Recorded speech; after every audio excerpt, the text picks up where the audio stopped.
Again, this is Bad Beef, and this is the proof of concept for the LapTrackerTK and do-it-yourself transponder, new and improved with infrared light barrier technology. So, where we left off in previous videos and on the wiki was I had a esp8266 and had a read switch connected to a GPIO pin, and when that read switch got within proximity of a magnet embedded in the track, it would pull the GPIO pin to low, and ESP8266 would sense that and send its chip ID over Wi-Fi to LapTrackerTK. So that would work great for a pan car, but as you can see, I have myself a Traxxas here, and that's not going to work so good for one of these guys running around in the outdoors and 4x4ing. So the idea came to me to make a light barrier using an LED, infrared LED, and have a receiver that when it sensed going over that light barrier would do the same, pull the pin to low and in the presence of infrared, and when the infrared beam wasn't sensed, it would pull the pin high. So this here is a linear voltage regulator, which I'm pulling the power off of my receiver, and this is 5 volts here. It had a unused channel on my FlySky receiver here, and the linear voltage regulator pulls that power to 3.3 volts continuous, and that way this Wi-Fi module and this receiver can run off of the radio receiver. No extra batteries required. So let's get to the demo here. So this is an Arduino, and I'm using the PWM module, the pulse wave modulation, to modulate this infrared LED at 38,000 hertz, 38 kilohertz. That is the frequency that this infrared receiver is tuned for, and that filters out some rogue infrared signals.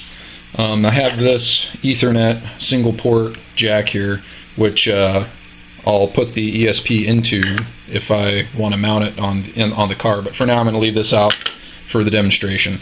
So what I'm going to do, my laptop's already connected, has LapTracker running, and it's connected to my Wi-Fi.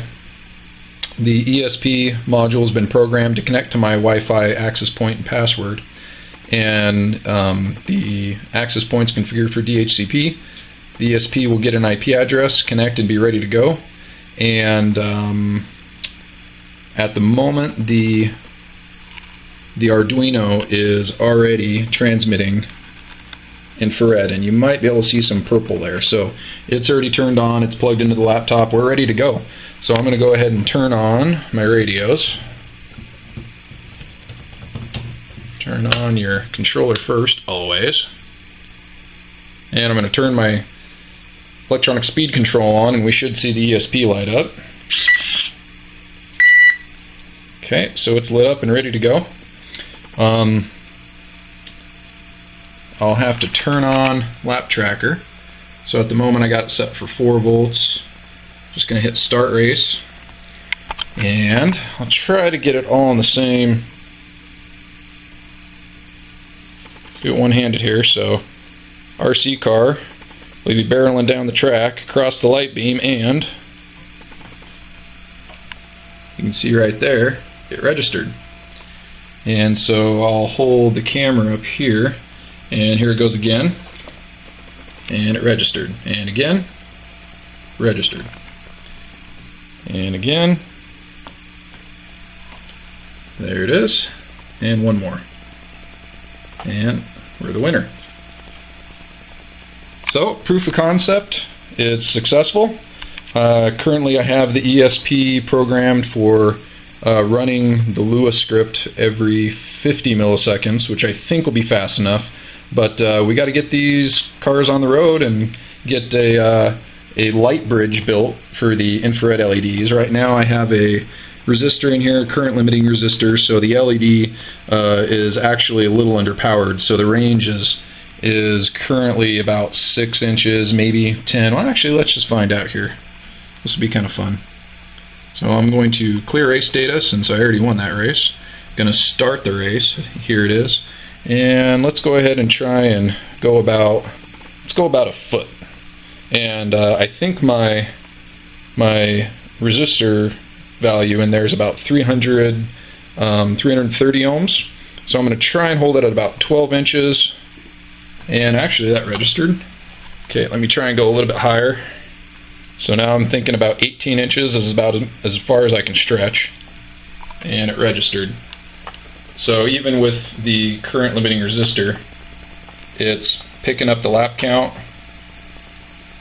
and seems to be working. So this is a extremely successful proof of concept. What's next is to build the light bridge.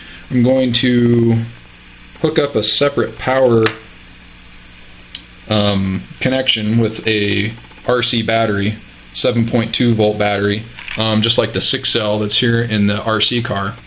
And I'll have a 2N222 transistor, and I'll be switching that on and off with the pulse wave modulation from the Arduino, and that'll turn as many LEDs as 7.2 volts plus whatever current limiting resistors I need to put in, and it'll drive that. I got 25 infrared LEDs that I'm going to try and put in some series parallel circuit to try and get the maximum distance that I can. I think 12 feet will probably be what I'm shooting for. I'll have 3 sections of 4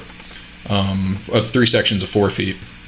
So that's yet to come, but this was a successful proof of concept, and I'm pretty excited. I'm ready to put this in a bunch of RC cars. I got a couple more that I can just slap them into, and we'll try and get some action videos of this stuff out on the track. So thanks everybody for watching.